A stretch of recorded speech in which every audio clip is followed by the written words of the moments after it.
So this video, our opponent has managed to turn even further away, getting even closer to turtle. I'm avoiding going over attacking the turtle position. I'd rather do an entire instructional on that because it's a very complex position to attack. Our opponent's in very strong alignment. The goal though is to try and stop our opponent from securing a strong alignment in turtle position. And so if Kevin is turning away from me and he turns to turtle and he gets the turtle and he connects his knees and his elbows to his body and he becomes this strong shell, he's got posture, he's got strong structure in the elbow connection, and he's even got base. Whether he's dead toes or live toes, he still has the ability to mobilize his hips, to turn freely to his left or to his right. Real pain in the ass for me to deal with. We were looking for the low hook, whether because we just kind of lapsed on it and wasn't able to be successful getting it, or we don't like the technique. Our opponent gets a little bit further. And so now we're going to be looking at attacking with a lever-based control of our opponent's ankle to be able to internally rotate and bring their hip back towards us. So we'll go from 35 here. So Kevin's on his side. He's got to turn away from me to be able to build up into the turtle as we've been working on. So as I'm here and I've got this control and Kevin's starting to turn away from me, what I'm going to do is I'm going to bring my knee up and have it on top of his thigh. So I'm looking to jam this into that space. Instead of putting my entire leg through with a low hook like this, I just put my knee here. It's much easier to do. I'm using a shorter frame. Doesn't take anywhere near as much dexterity or preparation. What I'm looking to do here, whether he's already in turtle or not, he hasn't established very good alignment because I was able to create this wedge first. My leg is going to hook over top and we're going to control this ankle. What I'm looking at doing is causing internal rotation to his hip to see how that takes his hip over. So even if I didn't control his upper body at all, I'm checking his knee so his knee's unable to move to absorb this force, and I'm controlling this foot. As I create this internal rotation, it brings my opponent's hips back towards me and I insert that hook.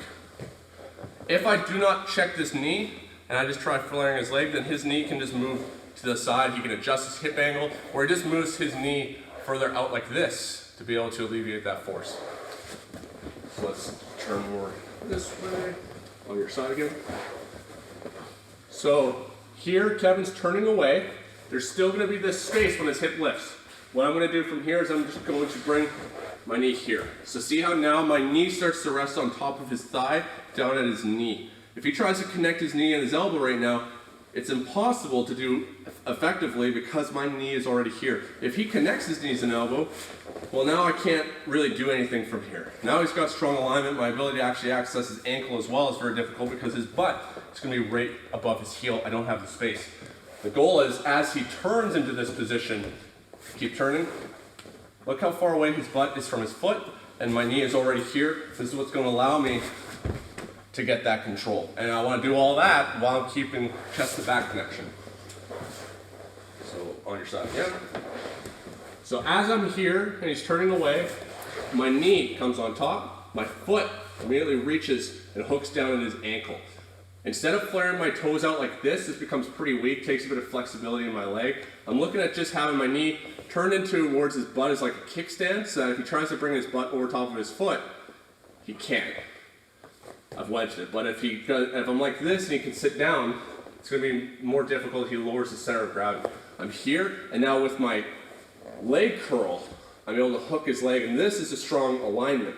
This is a strong motion. This is not. So from here, I curl him.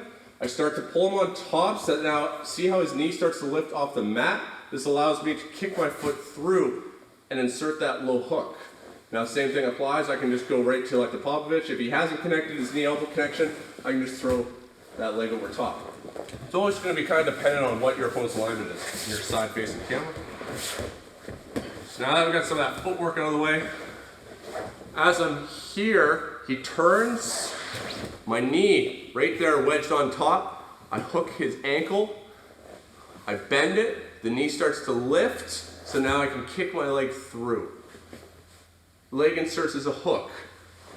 I throw this leg over top. If I'm on the strong side, which I would be here, I build back up to my elbow, then I can look to start going through my back control and attacking the rear naked choke. So Don't allow your opponent to get to really strong turtle and form that strong alignment, that like turtle shell where it's going to make it really difficult to attack them. Look to compromise their structure on the way that they're getting there so that they're never able to form a strong knee-elbow connection, and it's going to be so much easier to attack the back.